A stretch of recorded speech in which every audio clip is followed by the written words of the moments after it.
Hi, I'm Carys. And I'm Gary Young. And this is our new podcast, Over the Top and Under the Radar. Each week, we concentrate on a couple of stories that we think the media have gone over the top on. And then we cover a couple of stories that we think have gone under the radar. And if you want to stay in touch with us and the podcast community, sign up to our newsletter at overunderpod.com. This is Over the Top, Under the Radar.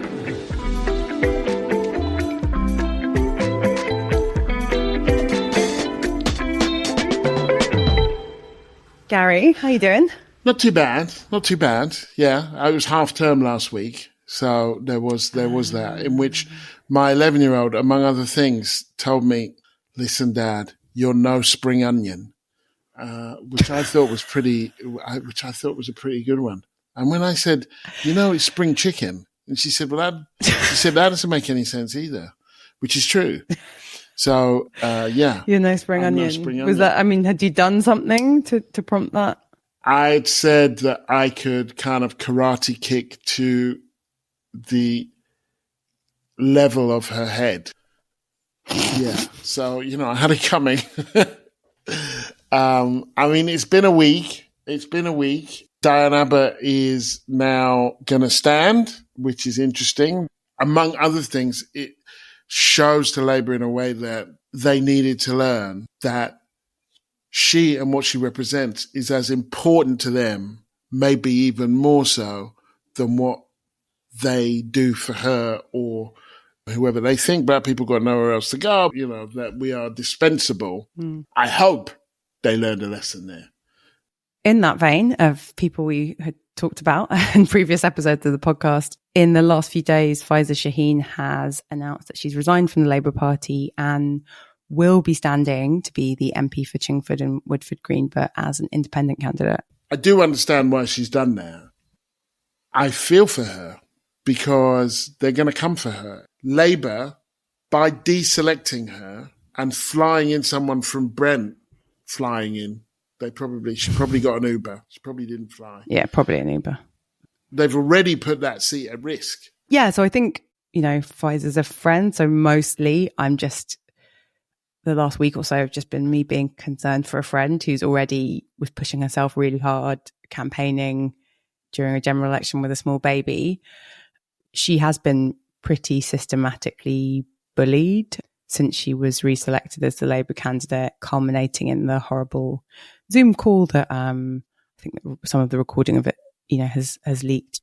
But it's been a pretty steady campaign against her. And so I am a Labour Party member and continue to be a Labour Party member. But I really think for Faiza, or for anyone who's experienced horrible bullying and mistreatment, the thing you have the right to do is to be the architect of what happens next. And for Faiza, that didn't involve staying and fighting in the Labour Party. And she's written a statement about that and about her decision. And to replace her with someone who isn't from the area, that is another woman of colour. They think we won't know. It just feels... They just get the colour chart up. They think, that'll do. Same shade. But also this week, there were the results of the South African election. And we did talk about South Africa last week. The ANC, as predicted, went significantly below 50%. The big winners were MK, which is Jacob Zuma's party. Yeah, his party. Jacob Zuma, who's a former president and who's frankly become quite Trumpy. He's had some run-ins with the law. He's contesting the results, saying that he actually won by a landslide. So there's MK. There's the EFF, which are quite a hard line. They're not just hard left, and they're described as Marxist. I would call them Stalinist, actually. I'm happy to be wrong. The big news is that because, as you predicted, the ANC are no longer the majority, they have to form a coalition, right? That's the next thing. And so that they can either form with MK. There's a real problem there because Jacob Zuma's precondition for any kind of coalition is that they get rid of Cyril Ramaphosa. So why would he do that? Yeah. Frankly, I also think they are incredibly unstable as a kind of political movement. There's EFF, which is, I described, hard left, or they can go with the DA, which is primarily representing White people, right? They want to row back on affirmative action. They want to pretend that apartheid's over, everything's moved on. There was no legacy. Let's just let's just have done with it. And so they have quite a difficult choice. I would go with the EFF. None of them are particularly ideal, but I do think that an acceleration of the redistribution agenda is what is needed. I think that's why they've lost. So, Carys, what's your over the top? So my over the top is Rupert Murdoch's wedding. Fifth wedding, Rupert, 93. Elena Zukova, 67. Spring onion. She's a spring onion. And I should say, Gary, I bloody love a wedding. I love a wedding. It's just, love, romance. You get to dress up, canapes. Oh. I know. Everybody's up for it. Yeah, everybody's up for it. But also dad dancing, bit of Motown, intergenerational fun. Also, if you're British, weddings are sort of one of 3 times when you're allowed to show genuine emotion. What are the other 2? Other is funeral or football match. You can quote a funeral, a wedding, or a football match. If people listening believe there are other acceptable times for British people to cry, please do tell me. But yeah, my sense is that otherwise we've got to keep a stiff upper lip. But I'm over Rupert Murdoch's wedding, partly because I do not think this wedding needed the amount of coverage that it had. Every single newspaper, picture story. But also, I've just got this theory that the succession effect has made us sort of start treating the Murdochs like this soapy family. And we're not actually talking about their business interests and the very pernicious effect that they have on our politics in America, politics in Australia, multiple countries in the world. So testing the theory with you, Gary, I'm over Rupert's wedding and I want to talk more about News Corp and Fox. See, I think that honestly, most people don't give a crap about the Murdochs, and that he's been this kind of towering figure. He's been around for a long time. I think there'll be some people who are like, oh God, is he still alive? Kind of thing. He's worn us out a little bit. Yeah, but I mean, it was still FT, Guardian, all the newspapers had it on Monday. But I think the thing that freaks me out more is we've got this blanket coverage of the wedding, but in the last 12 months, there has been quite a lot of big stuff happening in his companies. We haven't spoken as much about that. So first of all, which you may have seen, Rupert has finally stepped back and announced his successor, Lachlan Murdoch, a man who multiple people say is more right-wing than his father. Rebecca Brooks is back, those of you who remember phone hacking from 10 years ago.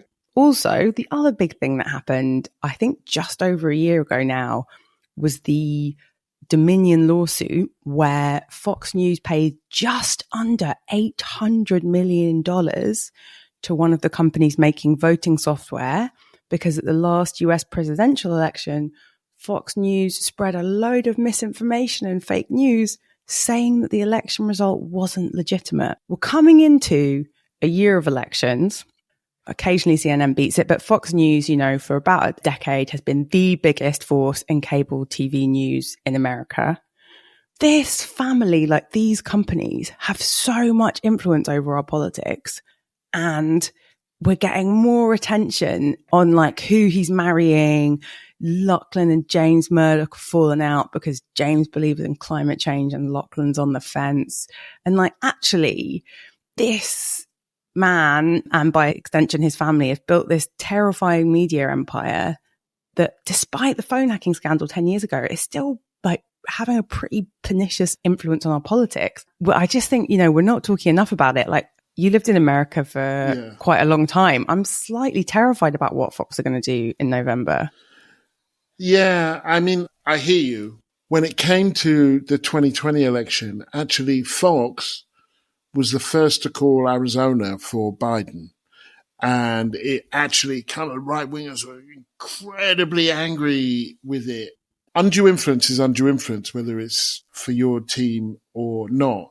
And one of the weirder things about American elections is that the results are called by networks and by things like AP or whatever. You don't get that moment where the kind of mayor or the governor stands up and tells you what the result is. And so an outlet like Fox calling Arizona when it wasn't settled for a couple of days after was quite a big deal. And my understanding is that Murdoch soured on Trump pretty quickly, but his network didn't. There are these fissures in the right, and I actually think he, for all of the ways in which he's awful and for all of the ways in which his network created the conditions for Trump, I'm not sure that Trump would be his favored guy. So I think that's fair. And, you know, those fissures are real. And for those who aren't deep in Fox News, it was Roger Ailes, who was the first person who ran the network that was really in bed with Trump and crafted the political project of Fox, although obviously reporting into Rupert Murdoch.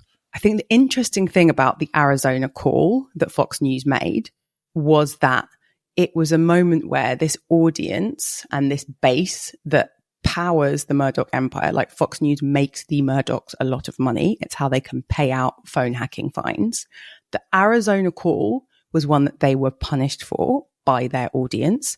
So we're in this situation where you're right. The right isn't homogenous. Rupert Murdoch, I don't think, is best pals with Donald Trump, although I think he likes to back a winner. But they've now built up a news channel that isn't a news channel, doesn't report news, that if it says something that's true that its audience doesn't like, it feels the need to row back. It is really worth looking into that court case because the extent to which Rupert and Lachlan Murdoch are hands-on with the editorial content of Fox News, but also the extent to which the views of the audience and this kind of MAGA crew that are a big chunk of Fox News then shape how Fox is covering politics is pretty terrifying. And remember that just shy of $800 million Dominion settlement was paid out so that this wouldn't all play out in court. So this is just the stuff that we saw. So I think there's a real risk around the legitimacy of this US election. And then I think, honestly, Murdoch, News Corp still have a huge amount of influence over British politics and UK politics. We haven't actually seen any meaningful media reform that prevents this man, having so much political influence in the UK, Australia, and the US. And we don't actually also talk enough, I think, about what that means democratically. So I remember reading an account of David Cameron during the Brexit vote, suddenly having this situation where he had to deal with the hostile media, and he'd just never done it before because he's a Tory. I also wonder, Rupert is getting on, if there can be conversations about whether Joe Biden can run a country. There can be conversations about the extent to which he, at 93, can meaningfully be hands-on. My sense is that Lachlan is not as good, not as sharp, not as bold. There was a force of will in these kind of developments with Murdoch, a kind of, he would overpay for things. Sometimes it would work out. Sometimes, like MySpace, it didn't work out. I hope that we are coming towards the end of this reign and monopoly. My fear is it gets worse with someone he's kind of the OG Nepo baby, right? These kids were brought up, with the newspaper. They talk about having the newspapers at breakfast and sort of talking over it. Very Succession style. They're given the keys to the kingdom and they can run the world. So I'm over Rupert's wedding. I'm not over News Corp and Fox News. I'm sure him and Elena will be very happy, but I don't want to hear about their marriage. I want to hear about the company. Yeah. I kind of wish the couple well and the business ill. Yeah. Okay. That's so nice. I'm not going to get off on anybody being miserable, even though he makes everybody miserable or makes lots of people miserable. But I'm no more interested in his marriage than he is in mine, really.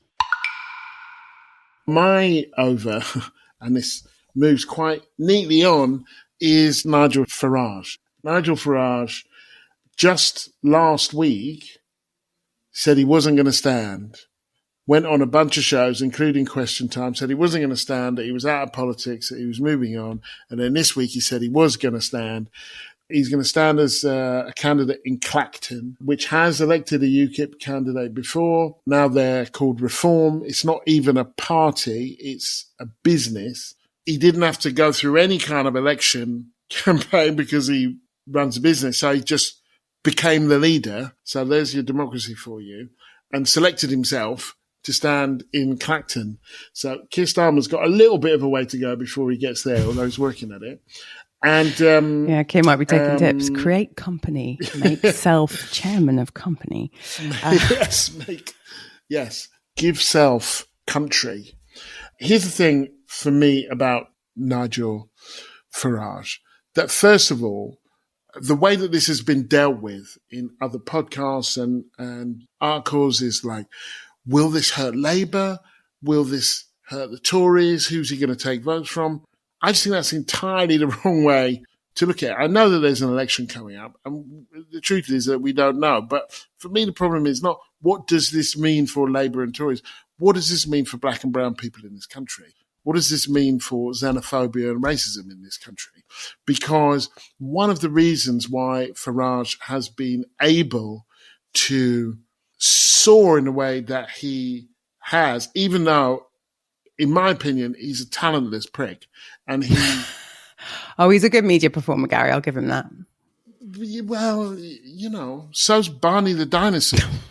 He has stood for election 7 times. He's still, if you add all of the votes that he got those 7 times, he still got less votes than Diane Abbott got in one election in 2019 when the swing was away from Labour. Like, he's not that talented electorally, certainly.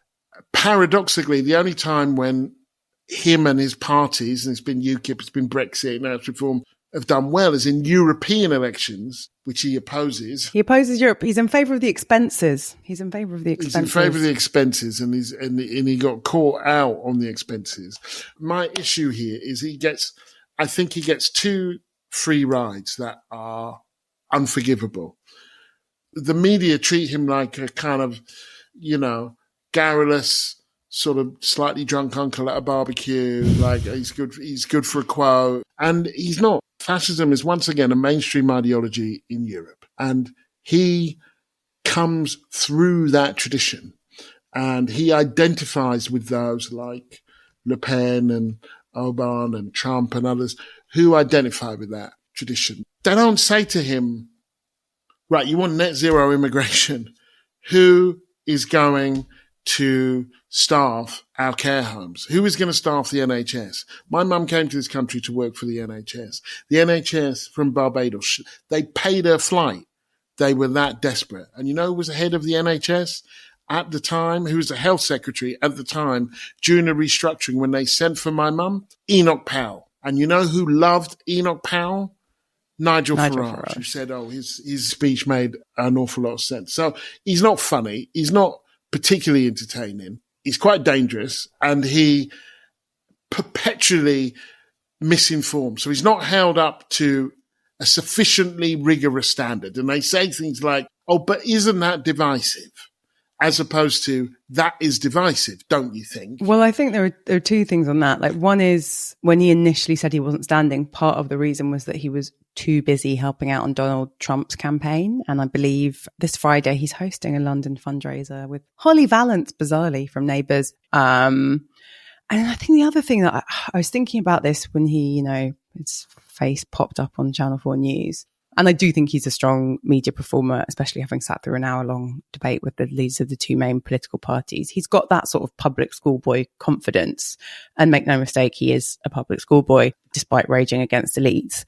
But I think the thing that freaks me out about Nigel Farage is there's this political appeasement of him that happens. I'd be interested in your thoughts on it, because it's the exact opposite of like what we've seen with the left of the Labour Party, which is like Keir Starmer can't go far enough to like beat up on the left, expel the left. But Nigel Farage, ever since he left the Tories in the early 90s and popped up as this Eurosceptic figure, has been consistently like appeased, ingratiated, indulged by the Tory party over years. Nigel Farage was this figure, that we arguably had the Brexit referendum because the Tories were so terrified about UKIP and Farage.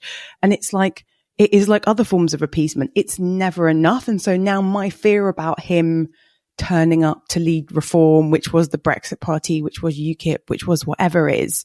Like, the Tories' response will be to appease him. And I think this Labour Party's response will also be to appease him.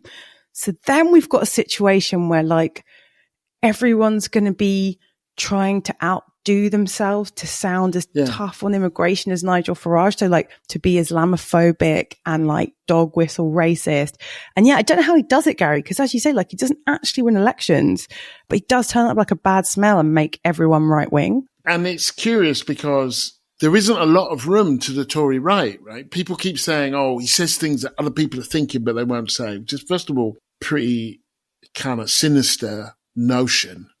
But also, what do they want? They've already chartering flights to fly people to Rwanda. What do they want to shoot the plane down as well? Do you know what I mean? What are people thinking? A lot of what people do think is actually just factually wrong. So British people think there are twice as many immigrants in Britain as there are. They think there are about 4 times as many Muslims in Britain as they are. This is according to a YouGov poll from a few years ago. And a lot of that comes around people like Farage. And what they don't want to do is have a meaningful conversation about the needs of a country with an aging population and a diversifying economy. When, if you're talking about the NHS, for example, like I said, it couldn't have existed without migrant labour. One of the problems with the NHS in terms of beds is that there are old people that they can't get into care homes because there isn't the labour in care homes. That labour is coming from elsewhere. Our university system is underfunded and utterly dependent on the overpaying that foreign students do. In a range of ways, this country is completely addicted to migrants, migration, and migrant labour. Not all of it in a good way. And they don't want to deal with that. So then they blame, particularly after the financial crisis, you would have thought that it was refugees and asylum seekers who were dealing in, credit default swaps and all the rest of it and crashed the economy. And it wasn't. I mean, it's worse than that though, isn't it, Gary? Because Nigel Farage made his life's mission our exit from the European Union. And we were told, there were big numbers on the side of buses, we were told that the immigration problem would be solved by Brexit. We have Brexited, and like a lot of focus is on small boats, rightly so. It is absolutely horrific, the conditions that people are crossing the channel in. Actually, net migration is at a record high, and that's non-EU migration because, as you said, we need immigrants. Like, the economy needs immigrants, society needs immigrants. And so we're in this situation where, like, he should have this hung around his neck. Like, he wanged on about Brexit for however many bloody years. We got Brexit. Economy's down the toilet. Migration, which was sort of, not even codedly, we were told there's all these people coming and next there'll be Turkish people coming and we need to get out of the European Union. And we got out and immigration went up.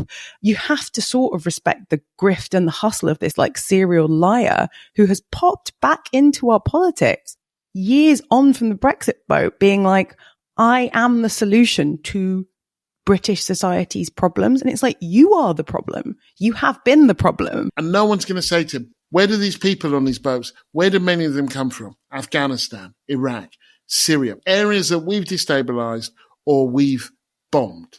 What is our responsibility to this world and the chaos that we've made? What are our needs as a country with an aging population? They're not going to do that. And it's scary because when these people come out, as he does, or when Boris writes his thing about people in looking like letterboxes, people get attacked. Violence happens. It actually affects people's daily lives. It's like arsenic in the water supply of the political culture because it goes everywhere and everybody kind of ends up sick. There's going to be no moral intervention at all. It just doesn't seem to have a consequence. It's like Trump.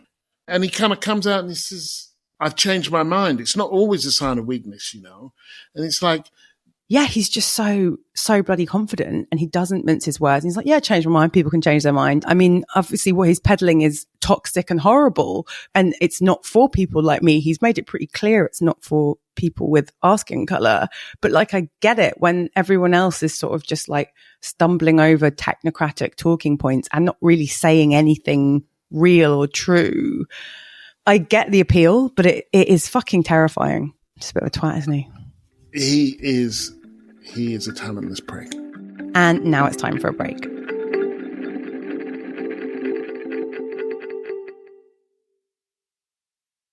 So my under the radar for this week is public opinion on climate change. And I'm going to be honest, I had to speak to a few friends. I believe in climate change. It is happening, but I am not a natural environmentalist. It isn't the thing that got me interested in politics. So I had to sort of double check a couple of facts. But the thing that struck me that I only saw picked up in one newspaper is that there's this gap between what British people think about climate change and what should be done about climate change and what MPs think. So just the headline stat that grabbed me was 62% of British people think we should reduce our use of fossil fuels and increase our use of renewable energy. YouGov poll for the Energy and Climate Change Intelligence Unit. Majority of people are like, let's cut back on fossil fuels. Let's ramp up the renewable energy. Feels sensible. 48% of MPs think we should do that. And obviously, once you take it to Tory MPs, that figure is 28%. The reason I think this is under the radar and it's shame it doesn't get talked about more is this is kind of a good news story. We're in a really good position. Climate change isn't a polarizing issue in the UK. Most people in the UK believe climate change is happening and we should do something about it. And this study that came out this week showed that 75% of the public would back a new onshore wind farm in their area. We've got this sort of open goal where we don't all agree on everything in the UK, but we do agree climate change is happening. We broadly agree on what we should do to tackle it. But not only do MPs have less progressive views on climate, they are underestimating their voters and their constituents. What we've actually seen is a consistent rowing back on climate commitments from both parties. So Rishi Sunak in September of last year had a big row back on net zero commitments. Labour's, I think it started as a £28 billion energy climate commitment 2 years ago, has been rowed back. And in February of this year, it was kind of shrunk even further.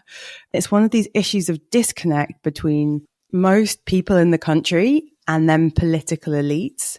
And all these people who are putting their faces on leaflets, and we're going to be hearing from endlessly for the next 4 weeks, like they want to lead, and yet they're not showing leadership on climate change. See, I don't know that that's true, Carys. They want to get elected. I don't know that they do want to lead. Actually, quite often they want to follow. They want to follow whatever the posters say, whatever the lobbyists say, whatever. I don't see a whole lot of leadership from these people. You know, if you're asked, what do you think of sending planes to Rwanda? And your answer is, well, it won't work. That's not leadership. It's a form of cowardice. You know it's wrong, but you're not going to say anything. There are people who stand for election and who stand for more than office, and they do want to lead. Sadly, I don't think most of them do want to lead. Yeah, and I actually think it's been horrible to see them demonized in the interests of the culture war by some of the characters we discussed in today's episode. But I actually think that climate activists have been some of the most inspiring grassroots and direct action activists of the last few years. Not all of them. Some of the Extinction Rebellion stuff directed towards public transport, I was a bit like, okay, why are you coming for working class people's trains? But I think not just Gen Z, but like lots of young people who are so activated by this issue and who truly understand the urgency of it and who are trying to force older generations and the political class to take notice. I am very inspired by them and very disappointed that politicians aren't doing better for them. I mean, and I think the Rishi Sunak thing was just particularly ridiculous given he made a big deal out of how much his daughters care about climate change, and it's the only political issue that, you know, they're really incensed about. And then, was quick to row back on all of this stuff. And so then it's like, well, if it's not because British people want it rowed back on them, presumably it's because of corporate lobbyists, right? And those of us who know, but like, who is it that's pushing us backwards on climate when it is so urgent that we move forwards? My under the radar this week is the election to the mayoralty of Derry of Lilian Seenoi-Barr, who is Northern Ireland's first black mayor and the third, I think, black mayor ever in Ireland. Lilian is a refugee from Kenya, where she worked on gender rights and against female genital mutilation. The work became somewhat dangerous and she had to leave. So she's a refugee who has come and thrived, clearly, and has now been elected to the mayoralty of Northern Ireland's second city. And before people in Northern Ireland and elsewhere get too self-congratulatory about what this says about them, she's had to navigate significant racism in doing this. There are a few things that I think are interesting here. One is, first of all, a sort of declaration of affiliation, I guess, which is that I have a brother who lives in Kildare. I go to Ireland often, usually Dublin and Kildare, but I spent quite a lot of time elsewhere. I used to live in Belfast. And so I've seen the way that Ireland has changed, particularly Dublin, but not exclusively. That, you know, my brother used to say when he first arrived in Dublin, which would have been in the sort of early 90s, I'd say, around that time, rice was in the ethnic food section. Oh, well, my Welsh granddad famously considered rice an ethnic food and for that reason would not eat it. And that being black there was a curiosity, you know, and I experienced it. I remember a guy in a pub saying, we're not sure if this man has come all the way up from Africa for a pint of Guinness, and he's been waiting for an awful long time. And there was this sense, apologies for the accent, it didn't work for everybody, no disrespect intended. So I am somewhat familiar with the situation in Ireland, and it did go from that, people in a pub saying, you know, well, this man's come all the way from Africa for a pint of Guinness, to I have been shouted at. I've had people shout the N-word in the street at me out of a van. And my brother talked about how when he kind of first came, there was this kind of exotic presence that he would have. And then after a while, people just assumed he was Nigerian. And that, you know, reason it was Nigeria specifically, or well, it's the biggest country in West Africa, and so you know a lot of also people, they bloody love Guinness. Did you know that Nigerian Guinness 7%? It's 7%, Gary. It's 7%. That is. You can get it in certain establishments in the UK. I'll hook you up. So, but what we have seen in Ireland in recent times, and coming up to the Euro elections, is this significant increase in far-right slogans, in anti-immigrant sentiment, slogans like Ireland is full, which is, given that Ireland still hasn't, population-wise, it still has a lower population, actual population, than it did before the famine. So it's a rare event in a Western country. I don't know of another Western country like it, where its population still hasn't recovered from then, which is partly about the famine, but then partly about the massive amounts of emigration that there's been from Ireland. So Ireland for the Irish. Imagine if the Americans had said that to the Irish. They kind of did a little bit, but a lot of the Irish got in. Imagine the Australians or the New Zealanders or the Brits would say that to the Irish. Once again, the Brits kind of did say that, but lots of Irish people came anyway. That there is this interesting disconnect between the history, the very recent history of migration in and out of Ireland, and the presence and arrival of newcomers. And I commend to the listeners a very interesting book by a guy called Noel Ignatieff called How the Irish Became White, which is about Irish people going to America, leaving this space in Ireland where they were occupied, colonized, less than, and moving to America and realizing that even though there was significant anti-Catholic prejudice and there was lots of prejudice against Irish people, with a slight shift in the way that they thought of themselves, they stopped being primarily Catholic people and they became primarily white people in a country where there were other people that you could beat up on. The way that whiteness is and has not been a fixed category is a very, really interesting topic and probably one we should do on another podcast. Yeah. In terms of Lilian, though, which is very good news, very happy for her. Yeah, well done, Lilian. Congrats, Lilian. I feel like sometimes we have a difference on how much representation matters in politics. And I think I often lean more towards it brings me joy to see black and brown people elected. And you tend to be more skeptical. So I'm intrigued to hear a bit more on that. We can see that there is a model of diversity. And here I'm going to quote Angela Davis. I did an interview with her. Big name drop. And she said, there is a model of diversity in these times where it's a difference that makes no difference and a change that brings no change, of having different coloured hands on the levers of power, but they're doing the same things with it. And so I am wary of great claims about what these things mean.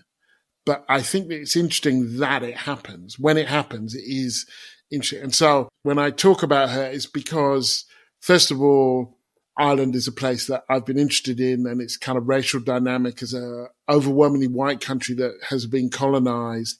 And, if you look at its role in prosecution of Israel, for example, or in a range of other things, then you can see that historically there is something of that legacy there. On the other hand, police in Derry arrested a 30-year-old man on suspicion of harassment and threats to kill because Lilian was elected. So I do think there are limits to representation. I also think representation is important. I guess that's where I'd stand. So that's all for this week. Thanks so much for joining us. And if you want to stay in touch with us, you can follow us on social media at over__pod_, or sign up to our amazing newsletter at overunderpod.com. Thanks for listening to Over the Top, Under the Radar.